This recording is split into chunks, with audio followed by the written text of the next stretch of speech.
obstruction of law enforcement. Our top national story this hour from ABC News.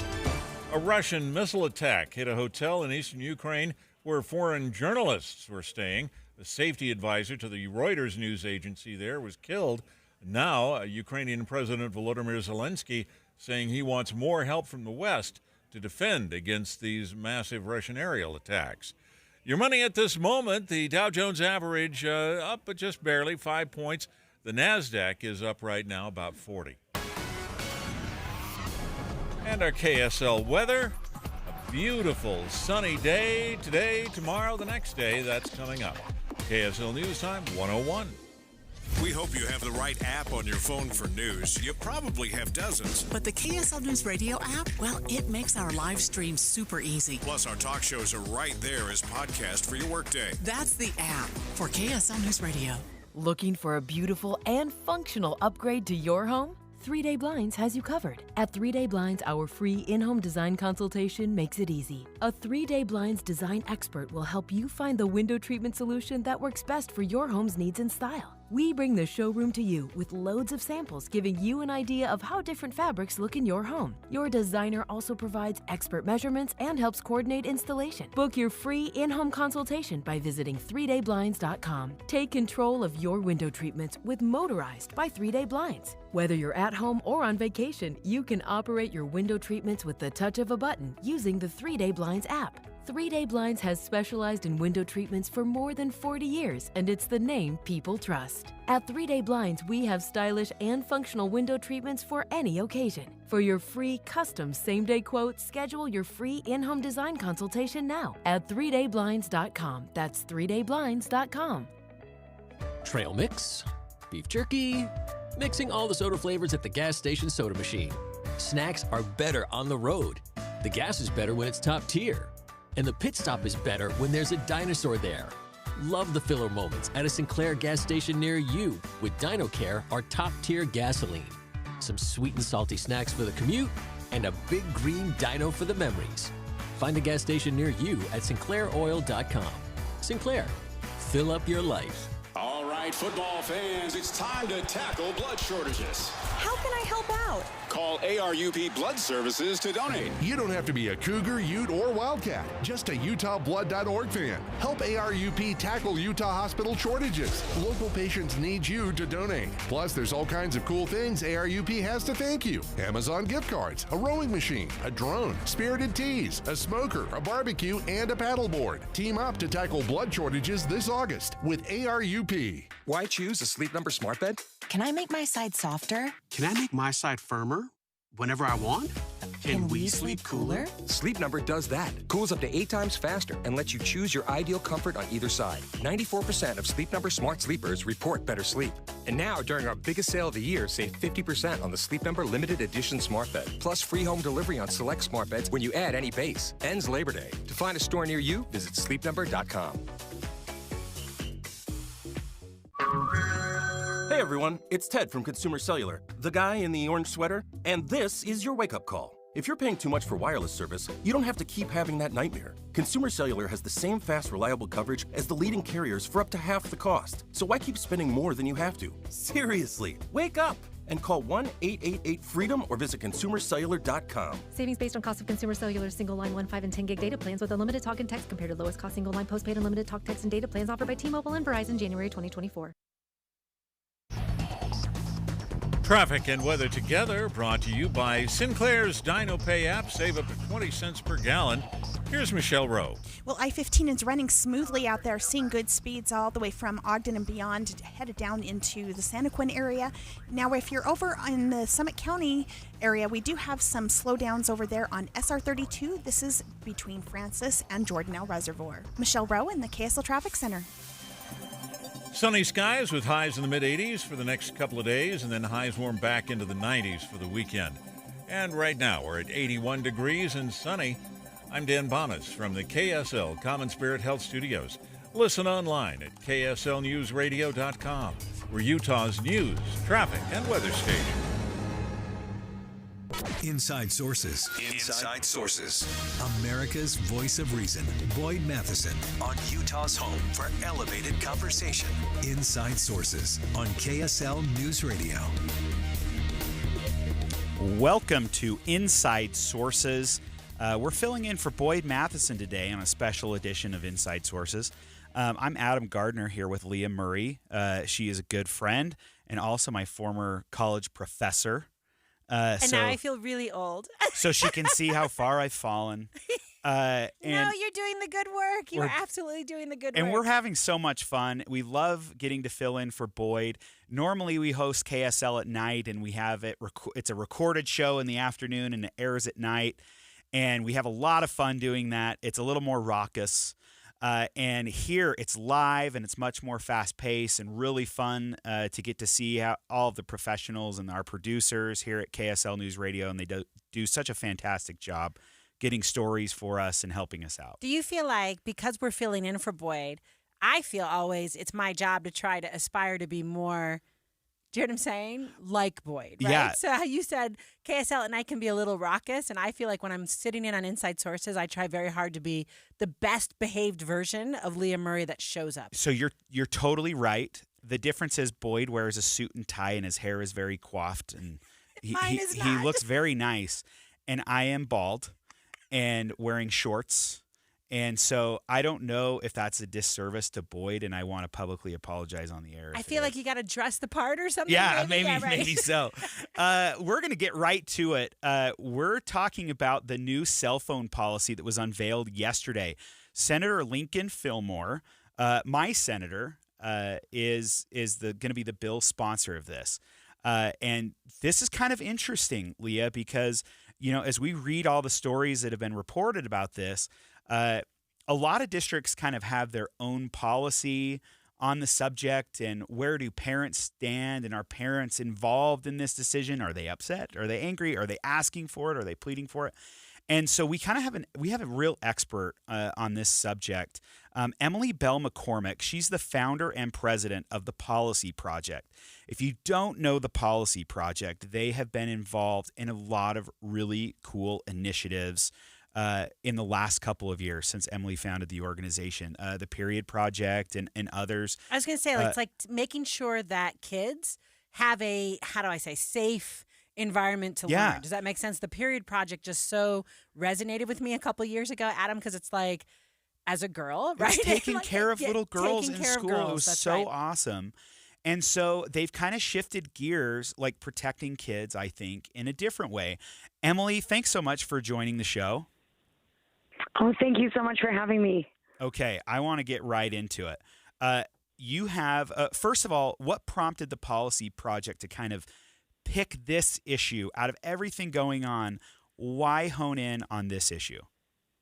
That is a great question. I think we're really interested in kind of upstream solutions to problems that we see like downstream in society. So we often use the example, the Period Project was a perfect example. What we saw is that girls had, were struggling in classes more in certain ways. And it turns out that they just didn't have access to period products. So there's this easy intervention that we can put in to kind of shift the outcome.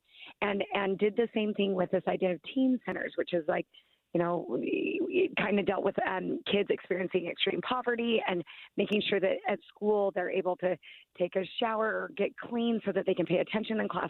And so as we found ourselves in these spaces, I think one of the biggest distractions that kids are facing is this idea that they've got this little tool sitting in their pocket or at their desk that holds all kinds of information and entertainment and connection and these amazing things, but that when it's being used during class, test scores are dropping.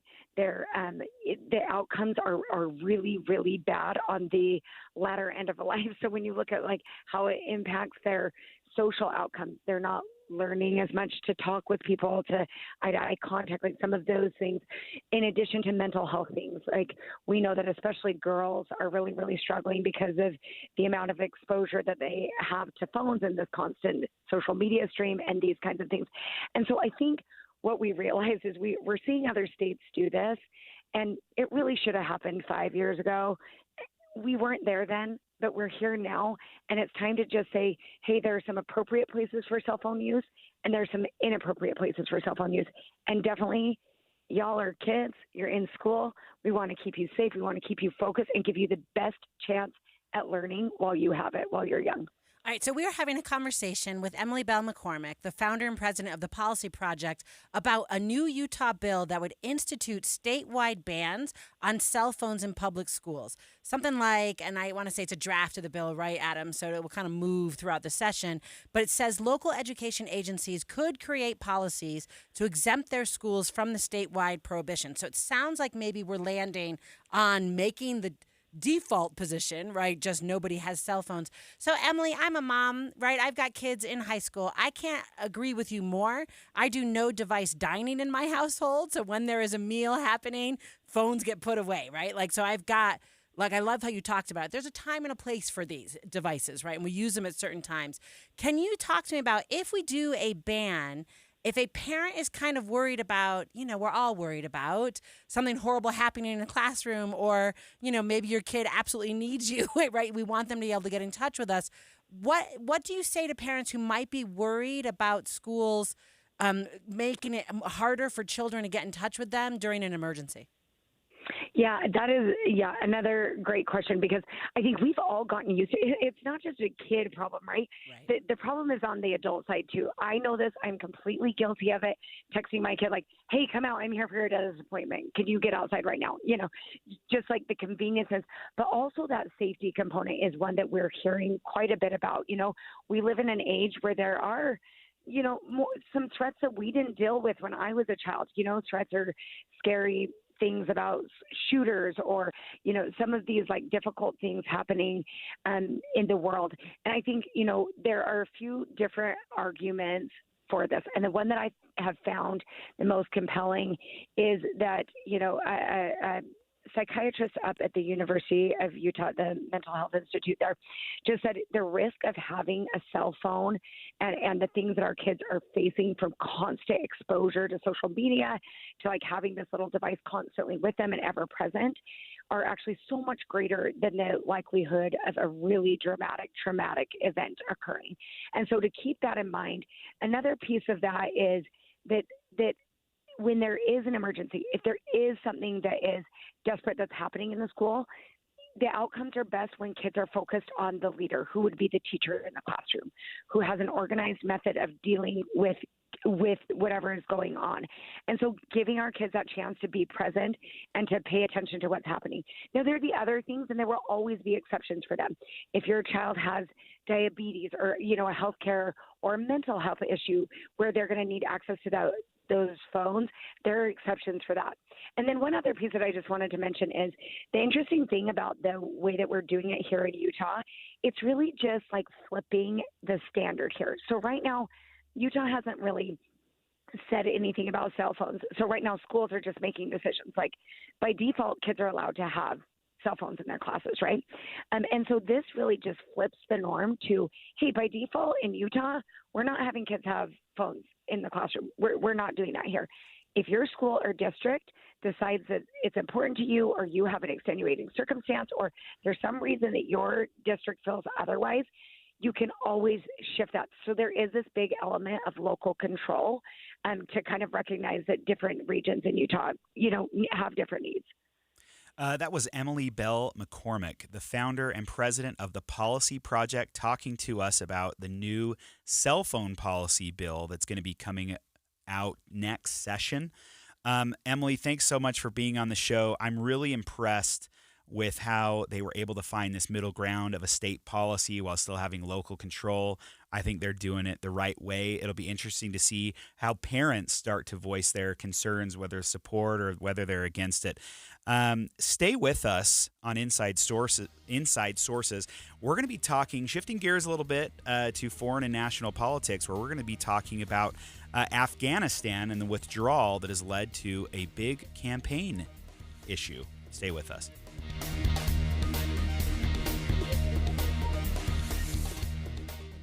When the midday hunger pangs hit, KSL's top story this hour. make Utah's new news your lunch break companion. Good afternoon, Maria. We do have delays. Stay updated with in-depth reports on the day's biggest stories and updated weather. Utah's new news with Maria Chaleos. Weekdays noon to 1 on KSL News Radio.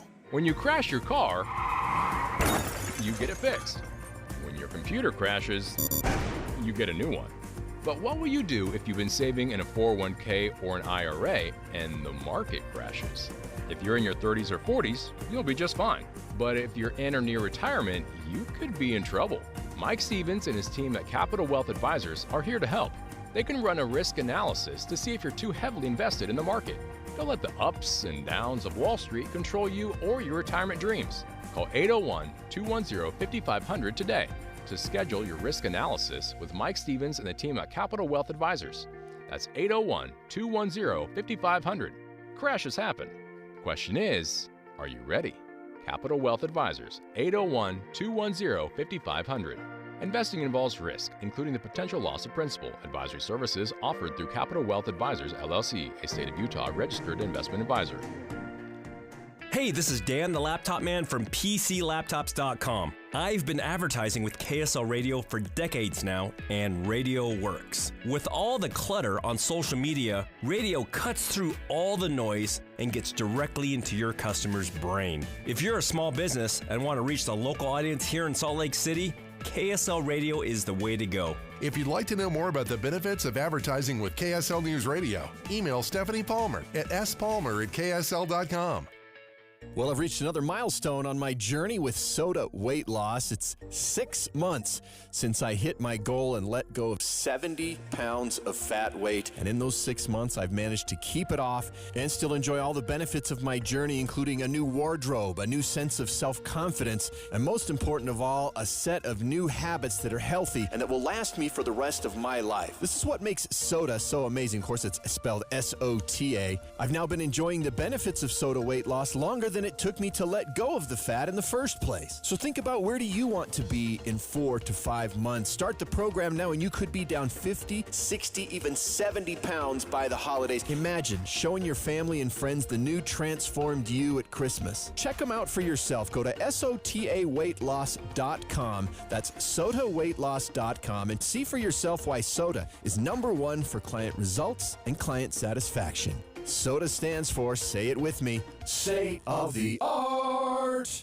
As fall approaches, you have a lot to prepare for. Back to school, sporting events, family gatherings, and staying on top of your health. The virus that causes COVID-19 continues to evolve. So this fall, no matter what you're prepping for, you can prioritize your family's health and make a game plan for COVID-19 vaccination. Ask your doctor or pharmacist to learn more. Sponsored by Pfizer. Whether you own a local business or a global one, you're always looking for ways to position your operation to create opportunities and move on them faster. With Bank of America, you get access to experts, award-winning insights, and business solutions so powerful, you'll make every move matter. Locally and globally. Visit bankofamerica.com/banking for business to learn more. What would you like the power to do? Copyright 2024 Bank of America N.A. With the 3 things you need to know this hour, I'm Dan Bomas. First, Corey Richens will stand trial in the murder of her husband after a judge in Park City says there is evidence to move forward. Second, a contractor at Hill Air Force Base being charged for his alleged involvement with the January 6th Capitol riot. And third, a Russian missile attack hit a hotel in eastern Ukraine where journalists are staying, killed a safety advisor for the Reuters news agency. 81 degrees and sunny in Salt Lake City. Back to Inside Sources on KSL News Radio. Boyd Matheson divides rage from reason on Inside Sources.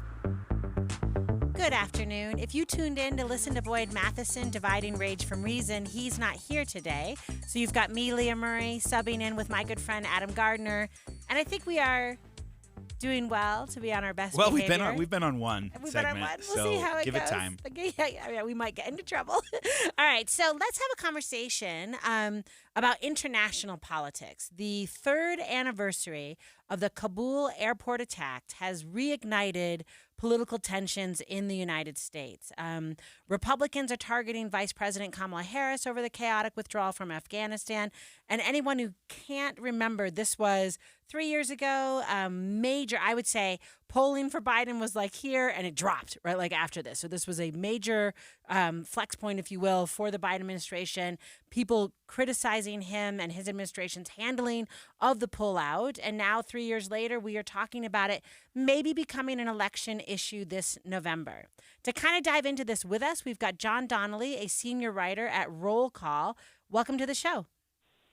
How are y'all doing? We are doing well. Can you talk to us about, your article was interesting, on how do I say, like how it is that we pull things that are sad and tragic. Does that make sense? We've got fallen soldiers, and people are, sad about it. There are memories there, kind of thinking about these soldiers. And then it becomes a political football, right? Like talk to us a little bit about what the kind of ethical implications, if you will, but also politically that seems like, does that pay off? Can it blow up in your face? Yeah, what is that fine line? Go ahead. Yeah, I mean, it's 13 U.S. service members died, more than 100 Afghans, plenty more injured.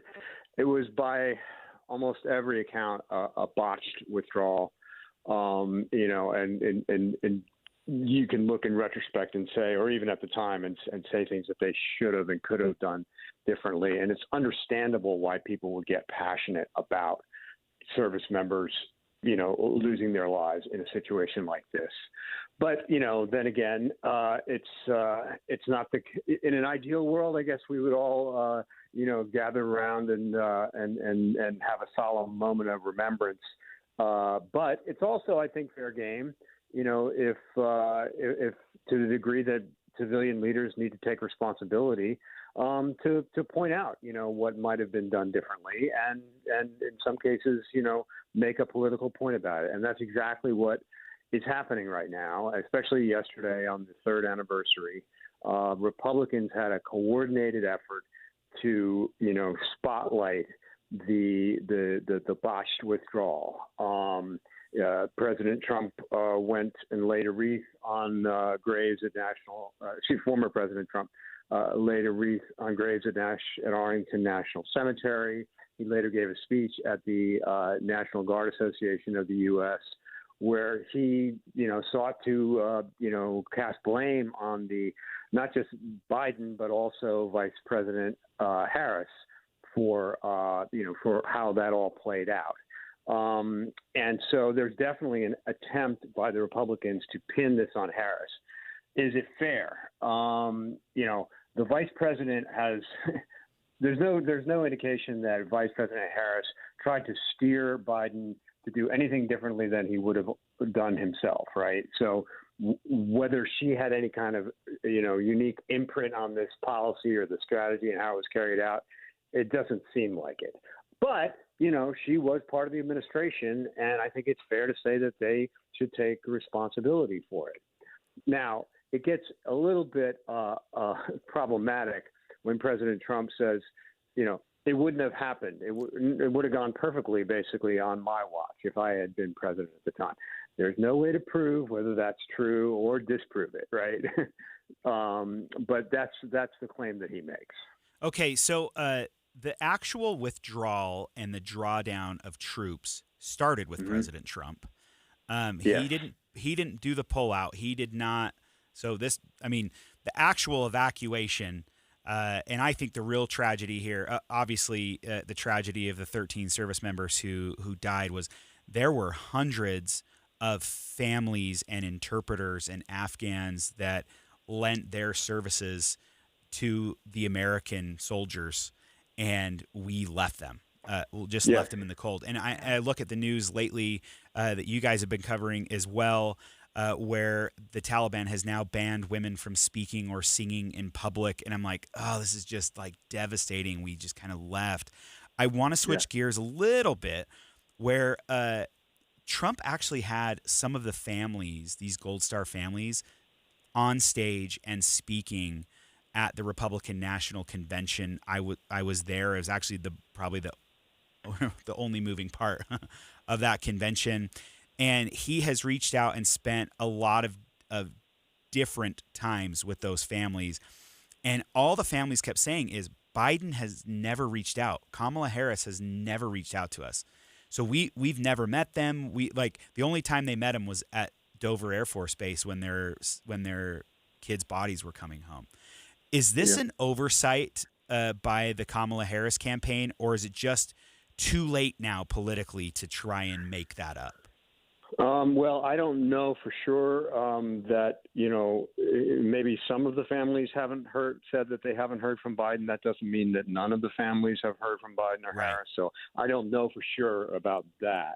I do understand why they probably wouldn't want to, remind people about what happened. But, I guess you could make the case that they should be in touch with these families, but President Trump doesn't have a sterling record of being in touch with, Gold Star families himself. He made a claim a few years back that he had been in touch with virtually all of them, and that was later proven to not be true. In fact, I broke the story that the day he made that claim, the White House reached out to the Pentagon and said, "Quick, get us the contact information of all these families so that we can make the president's statement, which was not true, so we can make it true as soon as possible." Oh my So word! I just wanted to point that little bit of history out. But I also want to say that this policy of getting out of Afghanistan was a bipartisan policy. You started to talk about it there. President Trump signed a deal with the Taliban. Afghan government wasn't even included in the talks. Signed a deal with the Taliban to set a date in February 2020 to say in May 2021, all U.S. troops will be out of Afghanistan. And he started decreasing the size of the U.S. force. It was about 10,000 when he came to office. It went down to about 2,500. So we were definitely on a trajectory to leave. Now, he claims he would have done the withdrawal in the final weeks better. And maybe that may or may not be true. But he doesn't say how he would have done that. Right. No, of course not. Yeah. Well, he says he would have left more troops. He would have had. We were down to 650 troops in the final week or so. He says he would have, kept more troops in. But again, it's easy to say that in hindsight when things went poorly.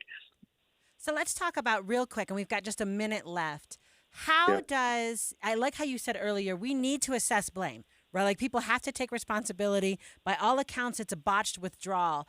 How do we allocate blame, right? So in this conversation, it's like whose fault? Trump's fault, Biden's fault, maybe even Harris's fault. When these are complex geopolitical situations, how does future policy making, does that make sense? Like, how can we do this better? Yeah, so it's not about that's politics. That's a good question because it is so wrapped up in partisan, sniping, and you don't know who to believe necessarily. It's worth pointing out that there is an Afghanistan withdrawal commission that has been set up by Congress, a bipartisan commission that is they're not going to finish reporting out until 2026, I think. It's taking a long time, but they're going to hopefully have a bipartisan review of this thing. The House Foreign Affairs Committee is doing its own assessment that should be coming out in the coming weeks. That's likely to be a little bit slanted since it's a majority Republican committee. All right, John Donnelly from Roll Call, thank you so much for joining us today. My pleasure. When we come back, let's stay a little bit with fallout from Afghanistan and what it looks like politically. Stay with us.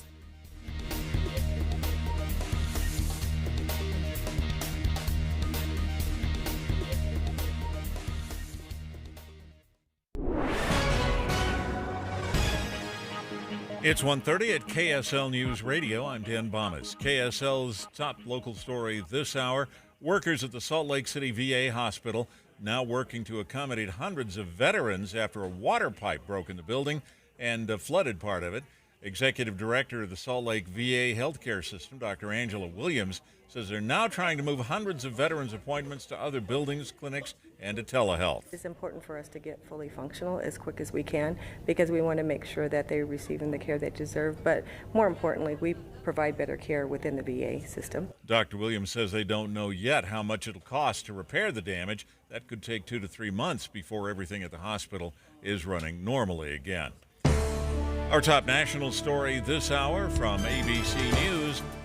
Delta Airlines talking to the FAA after an accident killed 2 workers and severely injured another at a maintenance facility in Atlanta. Here's ABC's Faith Abube. The entire Delta community now mourning the death of those 2 employees and hoping that the 3rd employee pulls through. At this point, investigators are still looking into all of the details of this. How did this happen? And your money at this moment, the Dow Jones average down just a bit, a point or so, and the NASDAQ up 34 points right now. And our KSL weather, beautiful sunny skies for a couple of days. That's next. KSL News Time, 1:31. It's a priority for us at this station to bring you all sides of a story and to talk about the news fairly, completely. Get all the facts and be really aware. Utah's Morning News with us, Tim and Amanda. Weekday mornings 5 to 9 on KSL News Radio. Right now at Wendy's, you can get a small Frosty for $1. And literally everyone is going. The car behind you, going to get a $1 Frosty. The car ahead of you, already had one, going for a second. The person who cut you off earlier, you guessed it, $1 Frosty. Maybe it's all a sign for you to go get one. Just don't cut anyone off. No one likes that person. The iconic Frosty for $1, gotta be Wendy's. Limited time only at participating U.S. Wendy's. Not valid in a combo. Prices may be higher in Alaska, Hawaii, California, and via third-party delivery. Hey everyone, it's Ted from Consumer Cellular, the guy in the orange sweater, and this is your wake-up call. If you're paying too much for wireless service, you don't have to keep having that nightmare. Consumer Cellular has the same fast, reliable coverage as the leading carriers for up to half the cost. So why keep spending more than you have to? Seriously, wake up and call 1-888-FREEDOM or visit consumercellular.com. Savings based on cost of Consumer Cellular single line 1, 5, and 10 gig data plans with unlimited talk and text compared to lowest cost single line postpaid unlimited talk, text, and data plans offered by T-Mobile and Verizon January 2024. The offense is in motion, trying to catch the defense off guard. They're looking for an advantage, just like your competitors. But your business doesn't have to be an easy target. Les Olson IT is your playbook for success. We'll analyze your business needs, identify opportunities, and create a customized technology strategy to help you win. Touchdown! That's how it's done. Achieve your business goals with Les Olson IT. Visit lesolsonit.com for a free technology assessment. Let's make some big plays together. Les Olson IT. That precious cool air inside your house shouldn't be seeping out through old drafty windows, but if it does, get stylish new windows and frames at factory direct pricing from Advanced Window Products. This is Jeff Kaplan. Advanced Window Products has been building windows here in Salt Lake City for 38 years, but even if you don't need windows, they can give your interior a fresh new look with blinds, shades, and shutters from Graber. They offer custom crafted window treatments featuring the trendiest designs, premium materials, and quality without compromise. Advanced Windows offers start-to-finish service with shorter lead times so you get your custom blinds, shades, and shutters sooner. Call them for a free in-home consultation with their designers. It's a no-pressure experience, and if you need new windows, $2,500 off on 10 windows or more. Or if you need window treatments, it's Advanced Window Products, 801-850-9100. That's 801-850-9100, or go to advancedwindowsusa.com. Do you have an IRA or 401k? It's natural to think of this as being your money, right? But remember, you still have to pay taxes when you withdraw this money in retirement. And you could be paying a lot more in taxes on these accounts than you know. A lot more. Learn the strategies that can help you reduce or eliminate your taxes in retirement. Don't miss a special edition of Retirement Solutions Radio this Saturday afternoon at 3 o'clock. Right here on KSL, News Radio 1027.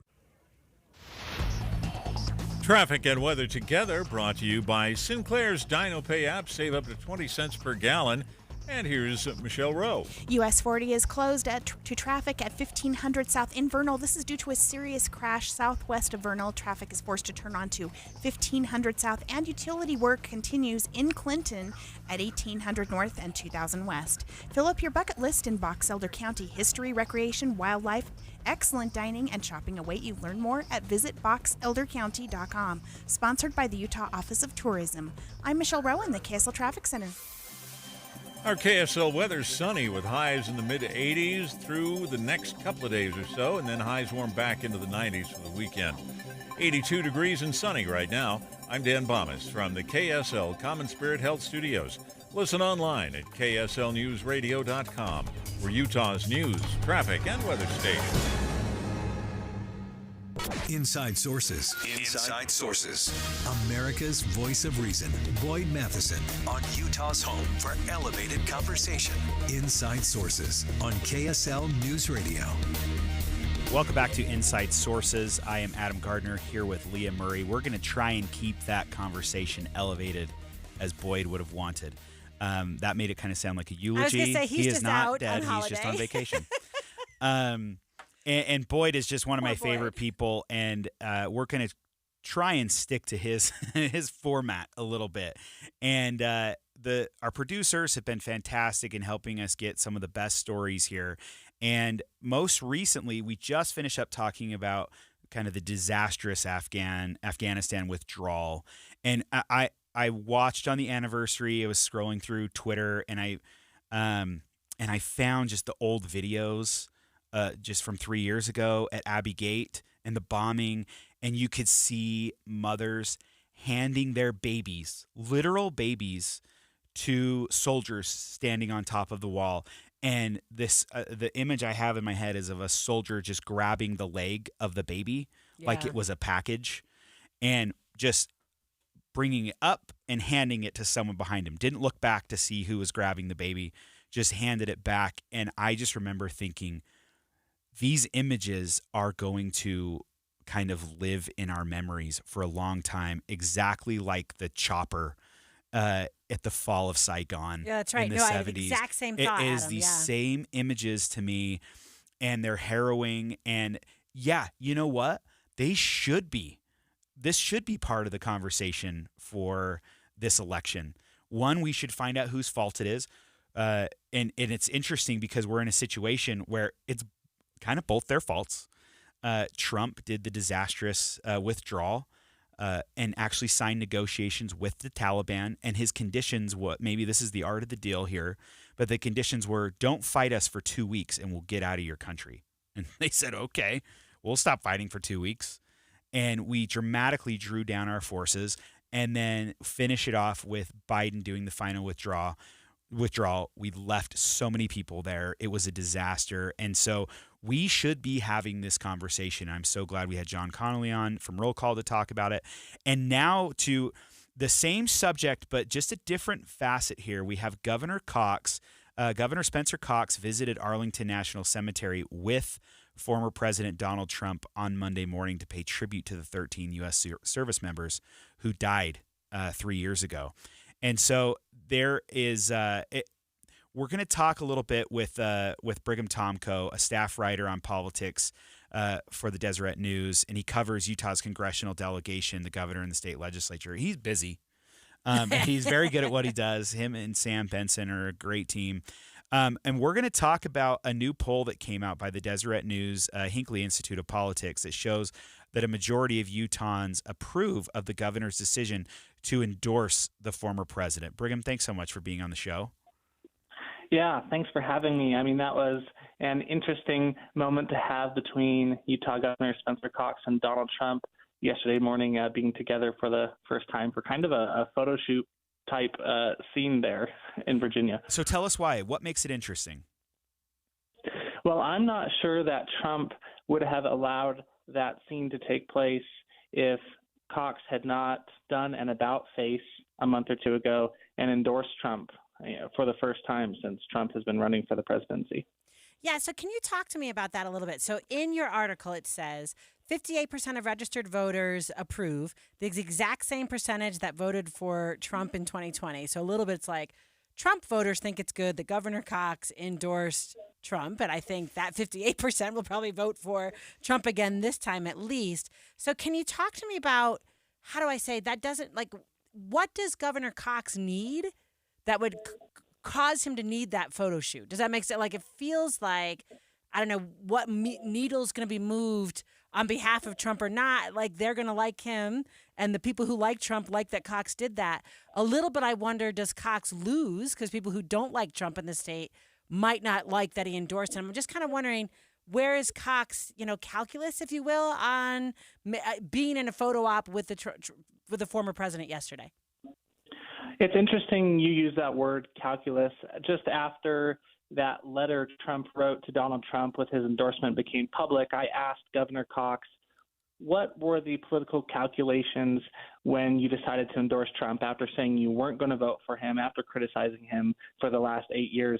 And Cox's response was none of this was based on a calculus. It was based on kind of personal feelings he had about what could unify the country going forward. And for him, that was giving his endorsement to Trump on the condition that he helped turn down the temperature in the country. And now what we see from this new Desert News poll is that the vast majority of Utahns agree with him. But like you said, it seems like it's just those same Utah voters that supported Donald Trump anyways. And you see that kind of alignment between Trump support and support of Cox's endorsement.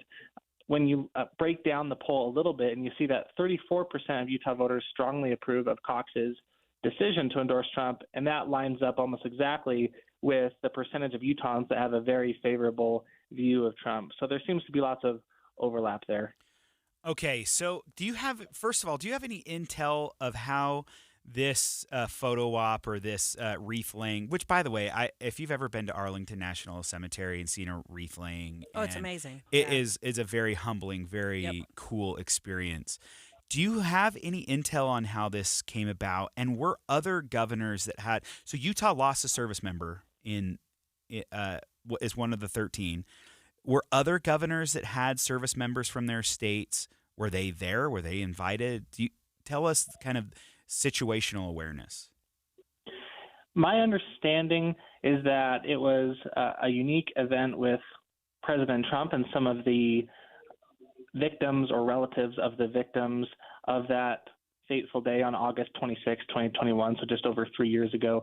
My understanding is that Governor Cox was the only governor that was present. Oh, wow. And our intel is that the meeting, that photo op, was facilitated by Marlon Bateman, who's a Utah native who was a former State Department official under Donald Trump. He's involved with lots of Trump campaign activity in the state of Utah, including setting up fundraisers. Beyond that, we don't know the behind the scenes of how this was set up between Trump and Cox, but it's certainly interesting that it comes a month after Cox endorsed Trump for the first time. Right. So can you talk to us about, so I just be honest with you when I say I'm not a huge fan of endorsements in terms of I don't think they matter much to voters, right? So I feel like people in Utah were going to vote for Trump whether Cox endorsed him or not, right? Like, so I just a little bit, but not everyone agrees with me. I think there is endorsement politics and people talk about I think Trump's these. endorsement to people matters. I don't know if it's the other way around. But maybe it only matters to people who already were going to vote. Does that make sense that way? Yeah. Anyway, so that's why I'm not sure how it moves the needle. But can you tell me, am I wrong? Maybe Adam's right. Like, it totally is very important. How much sway does this mutual love between Cox and Trump have on Utah voters? Yeah, this is an interesting question. Utah is a very Republican state, but I think lots of Utah Republicans see themselves as having a unique maybe loyalty to traditional conservative principles and haven't been as enthusiastic or as eager to go wherever Trump has taken the party. I think there's lots of evidence that that's the case here in the state. And Cox has been a very, very popular governor with approval ratings regularly approaching 65%, despite just emerging out of a pretty tough or bruising primary. I think he's probably still pretty popular in the state. And after making this change in tone or change in how he talks about Donald Trump, we polled to ask whether that will influence Utah voters. And what we found is that nearly a quarter of Utah voters said that Cox's endorsement of Trump makes them more likely to vote for Trump, and that includes a third of Republicans said that it makes them more likely to vote for Trump. And maybe we take that with a grain of salt when forced at the ballot box to, circle the Republican or the Democratic candidate. Maybe these voters always would have voted for Trump anyways, but maybe it provides an additional sense of comfort in their mind that, this is the Republican Party standard bearer and Cox is endorsing him. He represents the values that I do as a Utah conservative. Brigham Tomko with the Deseret News, bringing a lot of insight from this most recent poll to help us kind of gauge and understand how it's been perceived that Governor Spencer Cox endorsed President Trump. Thanks so much, Brigham, for being on the show. Stay with us next as we're going to be talking about these new teen resource centers opening up in Ogden.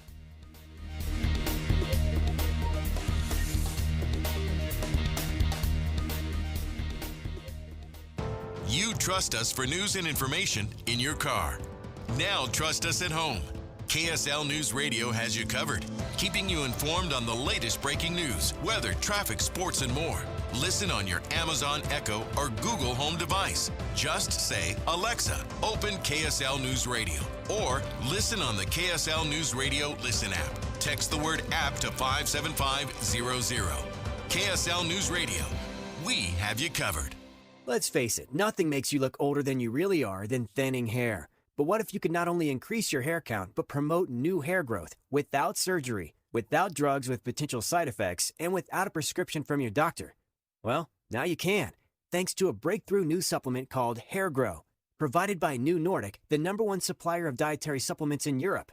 Hair Grow is now available in the U.S. Only Hair Grow contains Tocogaya, a powerful antioxidant that has received a U.S. patent.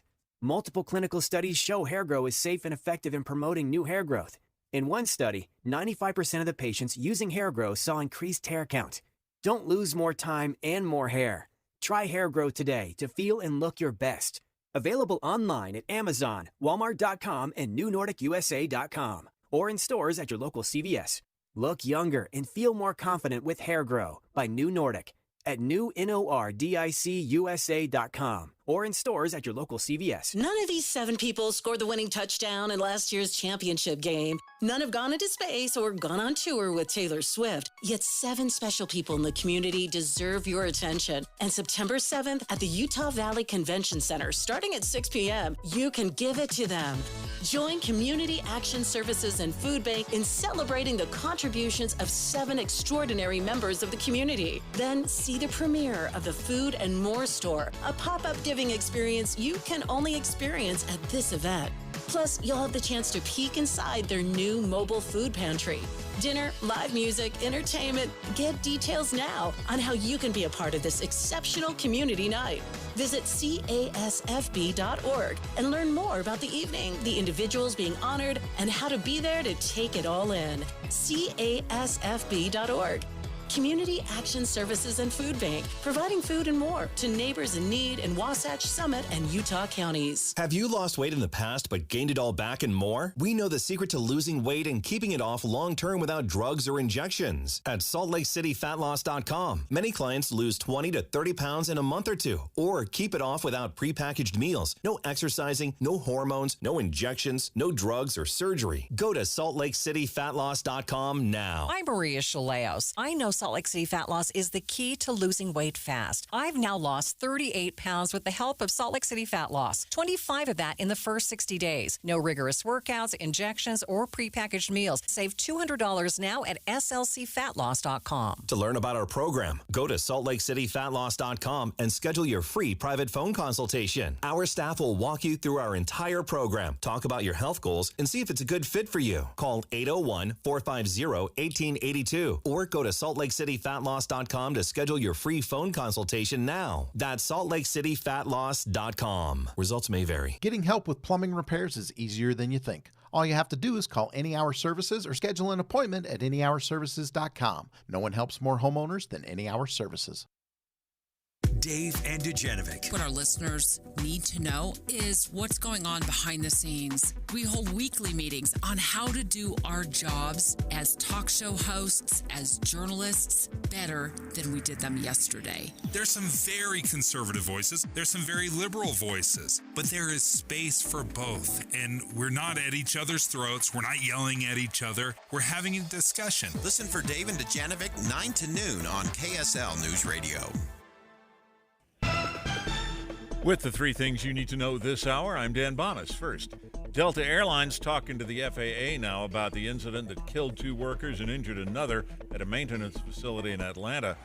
Second, a broken pipe floods part of Salt Lake City's VA hospital.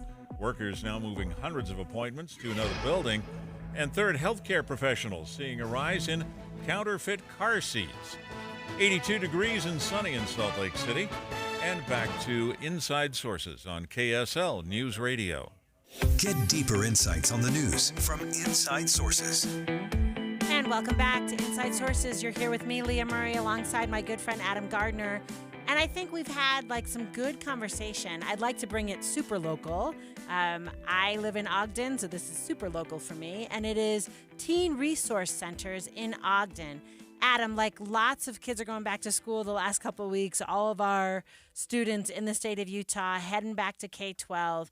And some of those teenagers show up and their mom didn't buy them 5 new binders, right? And their mom didn't say, do you need a new pair of sneakers? Should I get you a new pair of sneakers? As it turns out, my children are more fiscally conservative than I am. So they're always saying, we're good. And I'm like, don't you want a new bag? And my daughter's used the same bag for 7 years. That's good. It's good for her to be that. Because not all parents have the resources. Does that make sense? To make sure that their children are totally ready to go. I mean, school is really hard. Having distractions of being I couldn't wash my clothes, or I'm not sure I was sleeping, right? Or well, we just had this horrible instance of that kid from West Haven, I think it was, or and he hadn't been getting food at all, and there were signs that something was going on, and this kid was obviously being abused at home and did not know who to turn to or how. Yeah, that's right. So and the lunch ladies knew. Does that make sense? Because I'm going to tell you what, the public servants in schools generally know, and they're trying to take care of their kids. Up at Ogden High School, there are 3 Ogden high schools that are opening teen resource centers. I'm just so kind of excited about this story. And we've got with us Jared Bates, who is the Ogden School District Communications Director, to talk to us about what's going on. Jared, welcome to the show. Yeah, Leah, Adam, great to be with you both. And Leah, I want to say I really appreciate 2 things that you just noted there. One, you talked about how hard it is for students. School is hard. It's harder now, I believe, than ever before, not just academically, but socially. There are so many more pressures that are on our students than the 2 of you or I ever faced. And just like you said, they've got enough to worry about just trying to succeed in school, and having additional stresses, additional worries, additional anxiety on top of that, it can just be crushing for some kids. So it's so important that we address that. And the other thing that you said that I was really appreciative about, you called our school employees public servants. And I can't tell you how much I agree with that and how much I identify with that, because I look at what happens in our schools, especially here in Ogden, every day. And yes, we strive to educate our students, but in so many cases, I really feel like what we're doing, it goes beyond just teaching kids how to read and write. It's a public service. So I really want to state how much I appreciate that perspective that you introduced. Jared, that was a great introduction of kind of the mission of the school district. I want to know, I have not been familiar with these teen resource centers. So first of all, can you tell us at which high schools are they opening up, and tell me the problem that you as a district were trying to solve? Yeah, absolutely. We can talk about that. And full disclosure, I think it's only fair to state that Ogden School District did not, pioneer this movement. I'm thrilled that we're now helping be a part of raise public awareness, but we actually took this same idea from other school districts that are already had started to be implementing these teen centers in their schools. So throughout the Salt Lake Valley, Davis School District, it's really big. Weber School District has embraced it. So we're joining others as recognizing it's not just local to Ogden. This is a statewide issue. And what we find is that students, as we talked about, they're facing all these pressures of social life and fitting in on top of just, succeeding in their academics. Here in Ogden specifically, when we look at our statistics, on average, 1 in 10 Ogden students will face challenges associated with homelessness while they're in school. 1 in 10. So when you look at what a significant number of students that impacts, it's important to look and say, what can we do that goes beyond that education, beyond the normal curriculum, so that we can try to alleviate some of these problems, some of these challenges that the students are facing, and then allow them to focus on their academics. When we have a student, and teachers will tell you this, when you have a student that's hungry, they can't focus on their assignment because all they're thinking about is, man, my stomach hurts, I haven't eaten. If you have a student who feels like, I don't fit in because I don't smell good, or I don't have the right clothing, things like that can weigh so heavily on a student and prevent them from being able to focus on their academics. And the other challenge that goes along with that is, how do I ask for help? You mentioned that. Where do I go? How do I get help? And how do I do it discreetly in a way that still respects me and my dignity? That's what I think is so important about these teen centers is it provides a space specifically for that, to provide the services that are needed, but also do it in a way that really provides dignity in association with the services being provided. So, Jared, talk to me about how do you get the resources into the teen center? Like, are there people donating? Does that make sense? Have you done fundraiser, right? Are there big donors that are helping? Like, how did you supply and stock these resource centers? Yeah, it's really important to acknowledge that this could not have happened with our basic school budgets. This only happened thanks to tremendous generosity through financial donations of materials and supplies, and donation of construction, time, effort, labor, and materials all coming together. So for Ogden School District, this was primarily coordinated in conjunction through our schools and really spearheaded by the Ogden School Foundation. That's our nonprofit charitable organization that supports all of our schools. They really led the way in identifying significant donors in the community to provide the financial backing, then arranging the construction aspect of it. And then once the centers are actually built, you need to supply them with all of the things that the students need: food, hygiene products, clothing, school supplies. And so that has been a huge collaborative effort that goes all the way back to the state legislature and through a group called the Policy Project.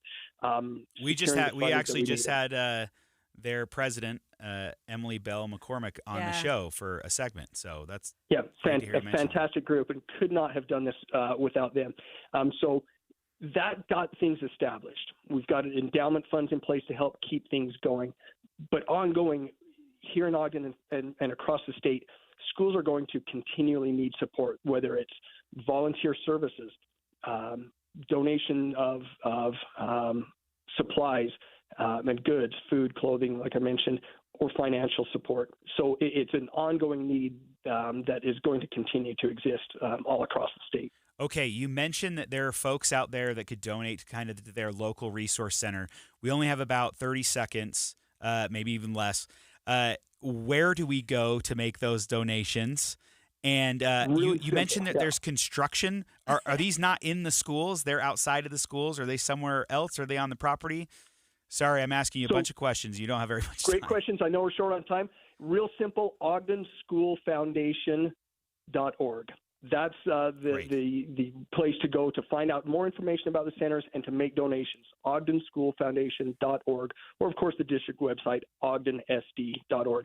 As far as the construction, it becomes a needed space in schools that were never designed for this in most cases.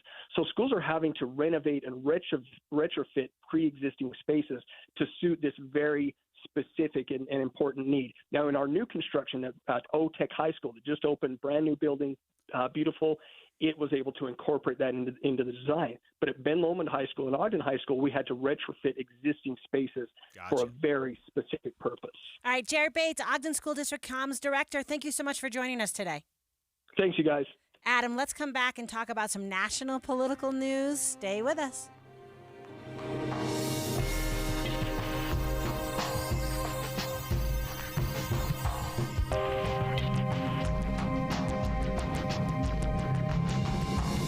KSL FM Midvale. KSL Salt Lake City. From the KSL Common Spirit Health Studios, this is KSL News Radio. Utah's news, traffic, and weather station. It's 2 o'clock at KSL News Radio. I'm Dan Bomas. KSL's top story this hour. I have breaking news out of Vernal. 2 teens were involved in a rollover crash. One of them died, the other seriously hurt. Utah Highway Patrol says they were in a car that crossed the center line, crashed into a metal barrier, then it rolled down an embankment and both occupants were ejected. An 18-year-old female taken to the hospital in serious condition. 17-year-old male died at the scene. Our top national story this hour from ABC News. Ukrainian forces are inside Russia, claim they've taken over about 100 settlements in the Kursk region. At the daily Pentagon briefing today, spokesperson Major General Pat Ryder says Russian forces are scrambling in their own country. They have used forces that are already there, and as they put together a defense, a hasty defense, but nothing large scale that I've seen at this point. Russia has retaliated against Ukraine, targeting dozens of targets over the past day, and at least 13 people have been killed. Your money at this moment, the Dow Jones average up on the day 9 points or so. The NASDAQ is up right now 29.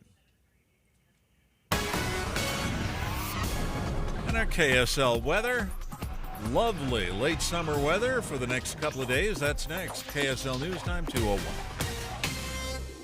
Here's a way to get breaking news updates anywhere you go. At the store or in a work meeting, you can get breaking news on your phone. You can quickly read it, swipe, or click for more. It's super discreet, super fast. That's the app for KSL News Radio. This is the day of the big sale at your gift shop. Welcome in. So this isn't just a big day for your business. It's a big day for the network keeping it all connected. That is, if it can handle the pressure. Next in line, please. So is it possible to get business internet you can really count on? It is. With 99.9% network reliability from Comcast Business. It's like this neat little bow. Do you like that gift wrap? Really ties it all together. Reliable internet for your business. It's not just possible. It's happening. Comcast Business. Powering possibilities. Switch to Comcast Business and get started with reliable internet and advanced security for $49.99 a month for 12 months with a 2-year agreement. Plus, ask how to get up to a $500 prepaid card with a qualifying internet package. Don't wait. Call or go online to switch today. Offer ends 9/22/24. Restrictions apply. New customers only with 150 megabit per second internet. Eagle bill and auto pay required. Equipment, taxes, and fees extra. After 12 months, regular rates apply. It's me again, and of course, I'm at the annual Fall Extravaganza at J&J Garden Center in Layton. And what a great time to buy. Right now, all containerized trees, all shrubs, and all perennials are 20% off. You heard me right. J&J's entire inventory of containerized trees, shrubs, and perennials are 20% off their regular price. J&J Garden Center definitely has the best products at the best price and most definitely the best service too. But don't take my word for it. Come experience J&J Garden Center for yourself. Take advantage of their incredible fall tree, shrub, and perennial extravaganza. Take the Layton Parkway exit, Main Street to Gentile, then west 2 miles. You've got to see it to believe it. You really do. Country grown to your home. J&J Garden Center. Traffic and weather together brought to you by Sinclair's Dino Pay app. Save up to 20 cents per gallon. Here's Michelle Rowe. We're looking at a little bit of slowing on Bangerter Highway right around the 201 freeway. Also, ongoing construction still slowing you down a bit if you're on the 201. This is between Bangerter Highway and the I-215 West Belt. Business owners, make your customers feel like MVPs with smooth, safe, pothole-free parking lots asphalt, or concrete surface repairs from Go Pave Utah. Check them out at gopavutah.com. I'm Michelle Rowe in the KSL Traffic Center. Sunny with highs in the mid-80s for the next couple of days, then highs warm back into the 90s for the weekend. 85 degrees and sunny right now. I'm Dan Bomas from the KSL Common Spirit Health Studios. Listen online at kslnewsradio.com, where Utah's news, traffic, and weather station. Inside Sources. Inside Sources. America's voice of reason. Boyd Matheson on Utah's home for elevated conversation. Inside Sources on KSL News Radio. Welcome back to Inside Sources. I'm your host, Adam Gardner, here with Leah Murray, and we're filling in for Boyd Matheson today, trying to keep this conversation elevated. We've had a great first hour. Succeeding. Oh, we are succeeding. I feel if Boyd were listening to it, he'd be happy. Our producer on KSL at Night, which airs weeknights from 7 to 9, a lot of times has to be like, "It's okay, Adam, we'll edit that joke out." And that just is not an option here. I know. And There's that no makes me editing more you terrified because they actually play what I say, and that's uncomfortable. But you're on your best behavior. I'm on my best and I'm behavior. super impressed. For those of you at home, I'm wearing a tux. Okay, there was kind of a bombshell story last night.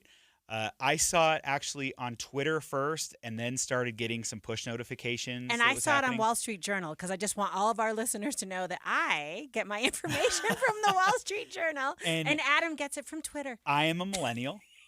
Yeah, that's so what it I is. get it from It's generational. from Twitter. I refuse to call it X. And you know what?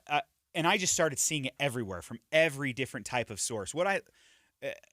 This is a shameless plug, but actually what I love about Twitter is that you have all of the conservative people that I follow, all of the liberal people that I follow, and all of the folks that are trying to, I think, be good just journalists. Right. And there really is these three categories, actually maybe 5, because there's the super crazies that I try not to follow unless they're really funny.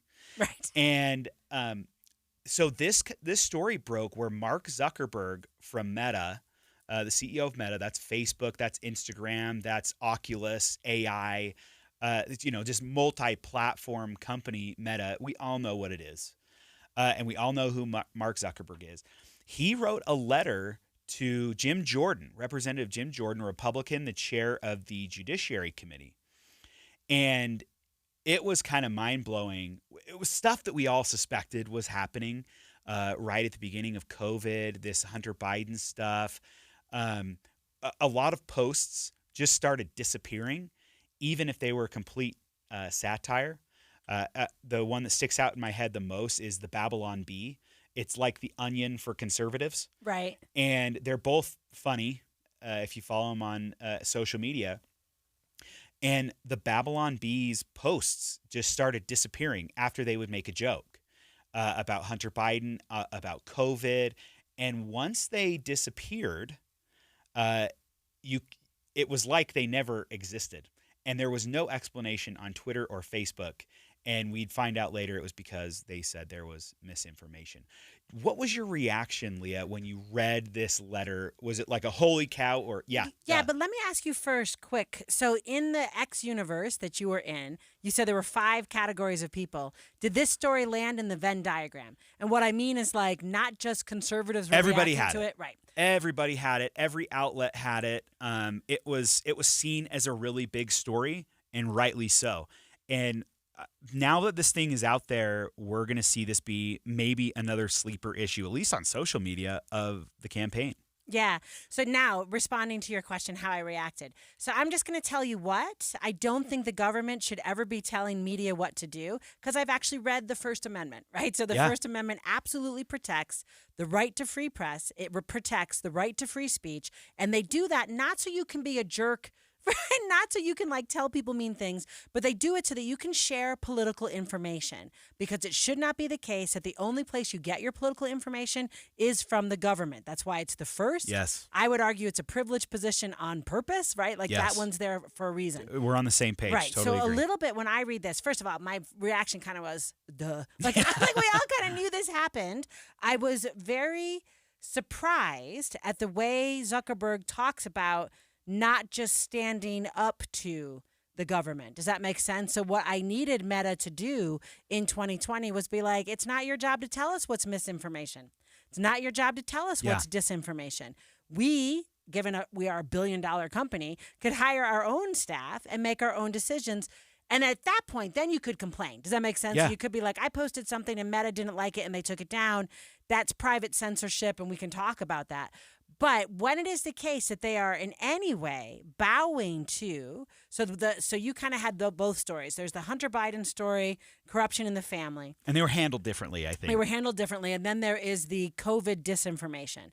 So Meta got a tip from the FBI that there was potential Russian disinformation around the Biden family. So they took out, they made disappear, like you talked about, not the Babylon Bee, but the New York Post. So which is like, I mean, look, you may not like their reporting, but it's still newspaper. a legitimate newspaper. So that is a vetted news source. I don't know why Meta is deciding, because the FBI told them to not have that source. So a little bit, that's not the Biden administration, that's the FBI.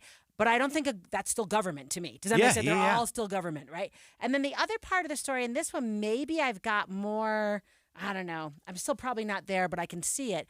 They were worried, the Biden administration, that people would post things about COVID. So, drink hot water and you don't get COVID, or or bleach. That's right. Like insert bleach into your body and you won't get COVID. And I think they were concerned, and rightfully so, that COVID was a public health crisis, and that if disinformation were allowed to run rampant, that maybe millions of Americans are going to die. But they didn't stop there. So what they there. said is yes, all of this is true, and we want to save people's lives, and this is all important. But they went a step further, and posts were taken down that were seen as satire. They took down memes making fun of the government's response, making fun of. I mean, look, based on your state, you either had to put your kids in masks through 2023, or you were able to go back in 2020 with your kids a little bit mask free, or your kids had to stay home, whatever. If you had an opinion on that, like, I know, Leah, you're not an MD when you post. Right. I should be able to make that judgment. And so they went a little step further, and they actually took down all of these posts. And Mark Zuckerberg, he said, I believe the government pressure was wrong, and I regret that we were not more outspoken about it. I feel strongly that we should not compromise our content standards due to pressure from any administration in either direction, and we're ready to push back if something like this happens again. Before we got on the show, we were talking during the break and which angles we talk about on this story, and we had mentioned Apple. Right. Apple has been asked multiple times.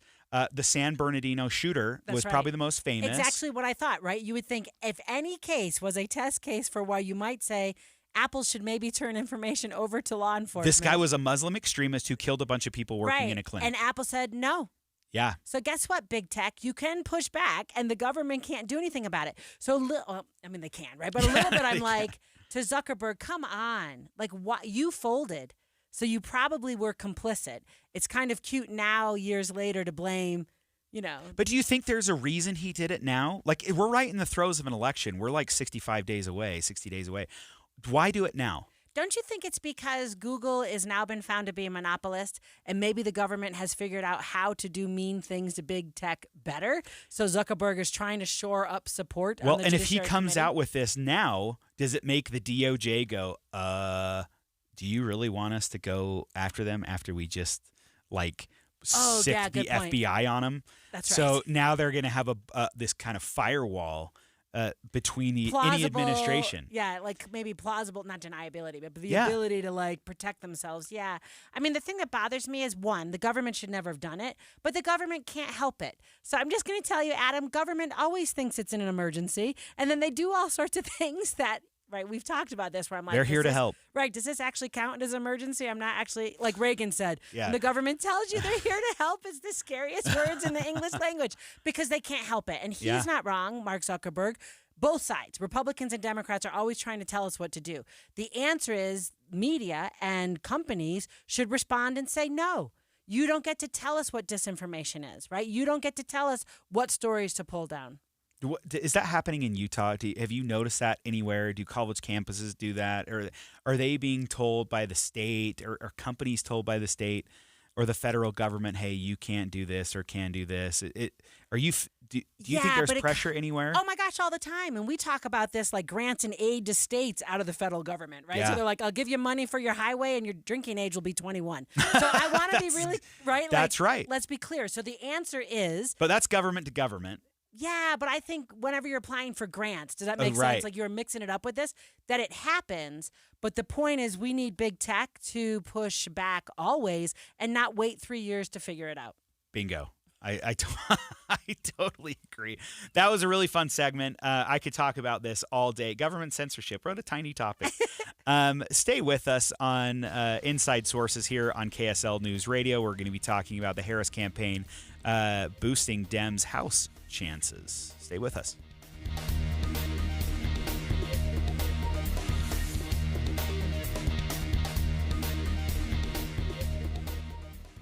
The Cougars are back in the business of rivalry. We have TCU and Baylor, but at the top is Utah and BYU. The big time in the Big 12 just got bigger. The Cougars win it! The Cougars win it! And here come the fans! 4 days to the season kickoff. BYU, Southern Illinois. Listen to Cougar Tracks for updates each day. 7:55 in the morning and 5:55 in the afternoon on Utah's legacy home of the Cougars. KSL News Radio. Right now at Wendy's, you can get a small Frosty for $1. And literally everyone is going. The car behind you, going to get a $1 Frosty. The car ahead of you, already had one, going for a second. The person who cut you off earlier, you guessed it, $1 Frosty. Maybe it's all a sign for you to go get one. Just don't cut anyone off. No one likes that person.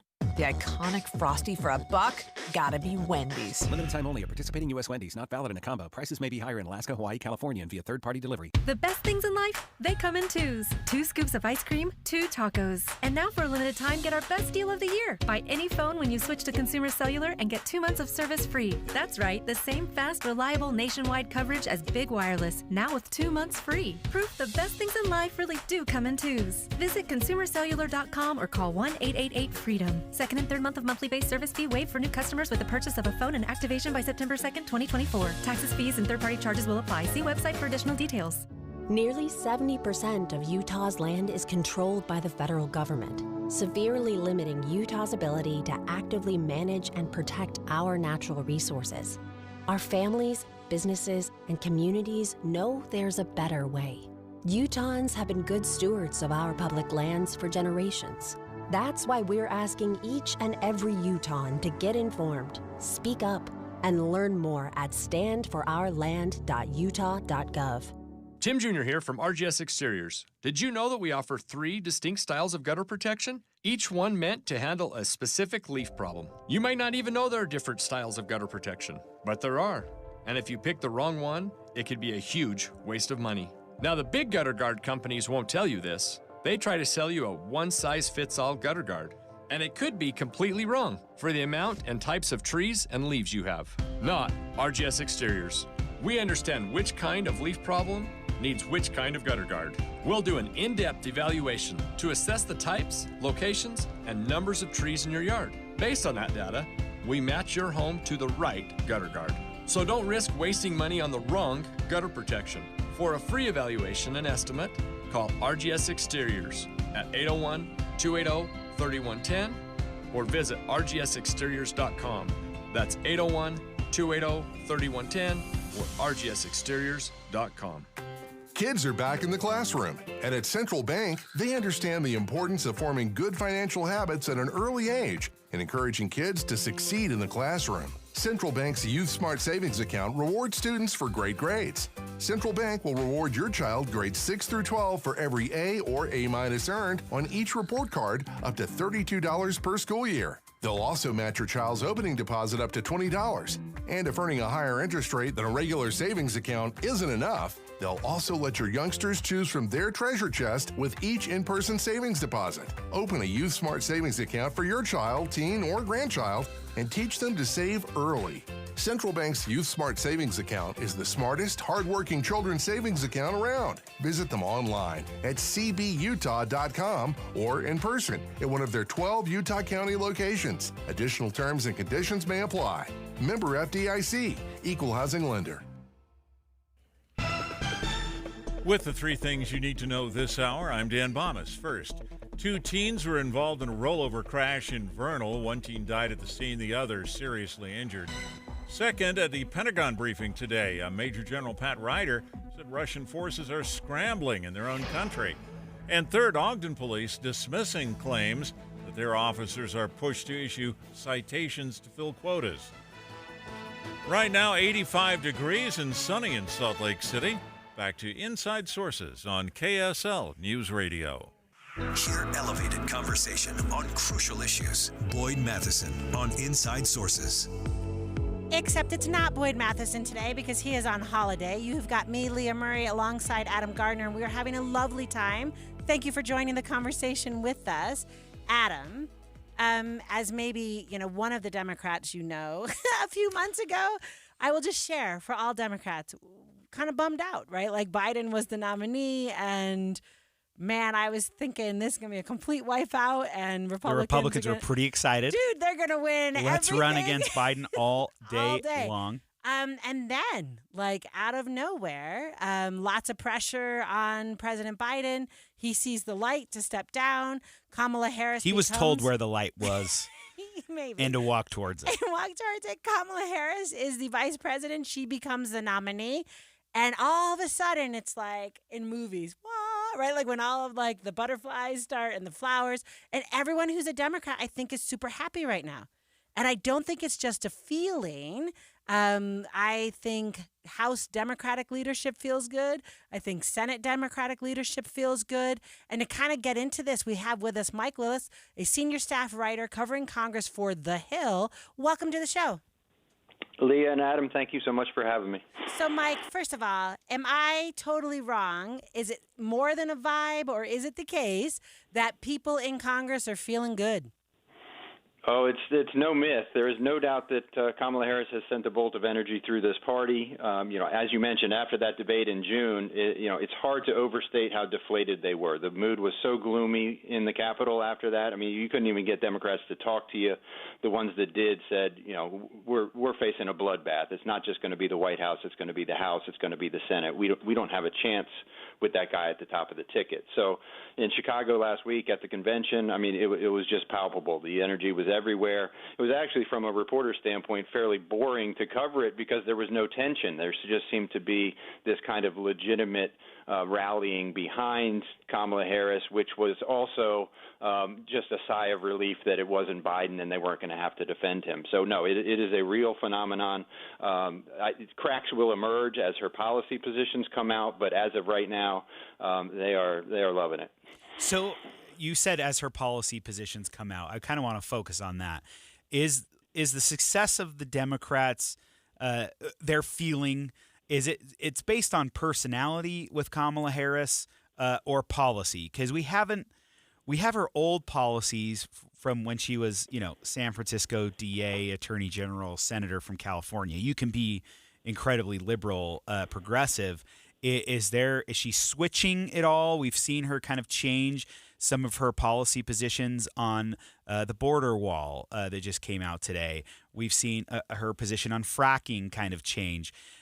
Is this going to be Democrats are pumped over the personality and just who Kamala Harris is, or is she making any dent in policy conversations with Democrats in their races?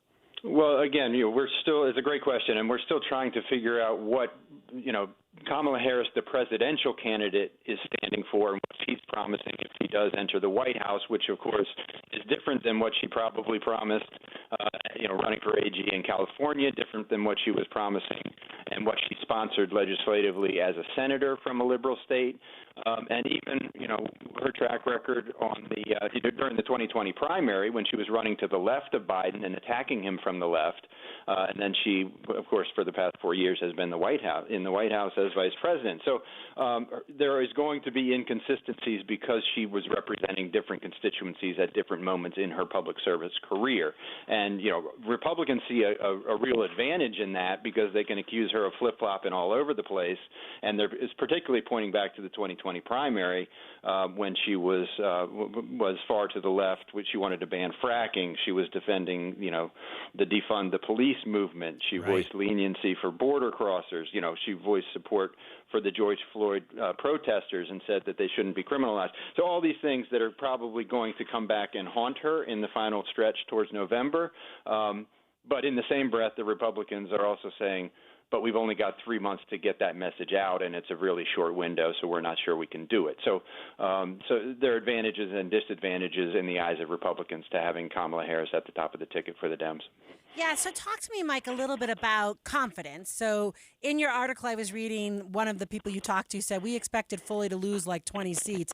And now they're talking about the long shot in Texas, right? So I love this idea that Tim Walz is going to somehow appeal to rural voters. That sounds like a party in an expansionist mode rather than just a defense mode. Am I reading that wrong? Can you talk to me about that?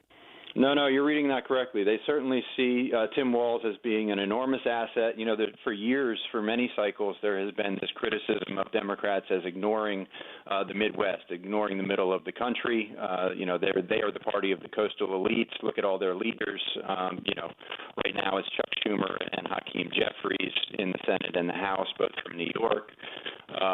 And all the presidents in the years past, aside from Obama, of course, was from Chicago. But everybody is, Nancy Pelosi from California. So it's always been kind of the leadership has been stacked at the coast. So there is a legitimate criticism of them. They think that Tim Walz eliminates that criticism. They think he came from a rural district in Congress. He represented a very agriculture-heavy district in Minnesota for 12 years in the House. He speaks that language. He has the voting record to back it up. He actually opposed a lot of the EPA regulations under Obama. So he can point to a moderate track record, and I think you're going to see a lot of vulnerable Democrats, both in the House and the Senate, who are going to be calling up Tim Walz and saying, can you come to the district and talk to my voters because we need a guy like you to energize these guys. All right, Mike Lillis from The Hill, thank you so much for joining us. Thank you for having me anytime. So a little bit, that sound was quirky at the end there, Adam, so that's why I was like, what I hear him saying is they want Tim Walz in rural counties, they want Tim Walz in rural districts, that he makes a case, right, that sounds like a 1950s, 40s kind of Democratic voter that maybe has felt abandoned by this party for a long time. It's just different. Well, it's interesting because you go back to like 2000, 2004. Even though you had a guy, granted, you had a guy from Texas, a down-home guy from Texas at the top of the ticket. So, but nobody was like, we really need Dick Cheney to come down to our district and make him, he can't really give the "you are loved" message. He wasn't good at that. He couldn't take you hunting. You didn't want to go hunting with him for a lot of reasons. And Mike Pence, you could kind of do that with on the Republican side.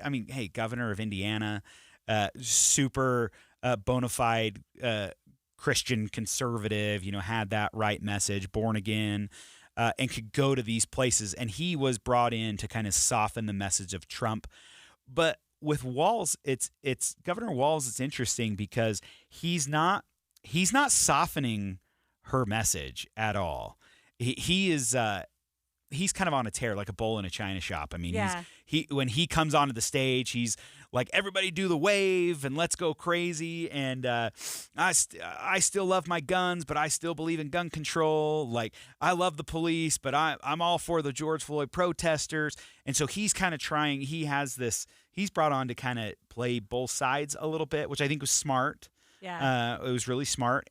But again, that message has to resonate in deep blue Minnesota that now also has to go to Kansas and Texas, and that's much, much harder. Right, but what's interesting right there, he's Minnesota District 1, right, which was a rural district when he served in the House. Yeah, but does that matter if he's the governor? Like, it's the whole state. No, I think that's fair. I think that's a fair point. But I'm just going to say, even in a deep blue state, there are red pockets, right? Yeah. So I think of Elise Stefanik is my dad's congressperson in New York State, good right? point. So if you are someone who is a Democrat who can speak to those people, maybe it's like a reliable narrator. Does that make sense? Okay. So like when Walz comes follow.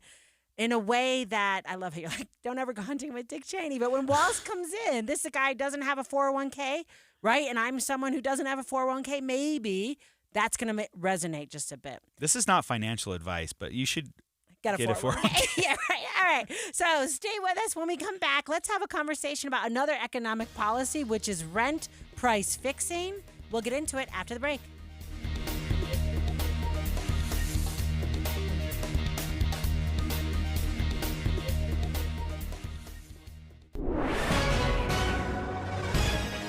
.30 at KSL News Radio. I'm Becky Bruce. KSL's top local story this hour.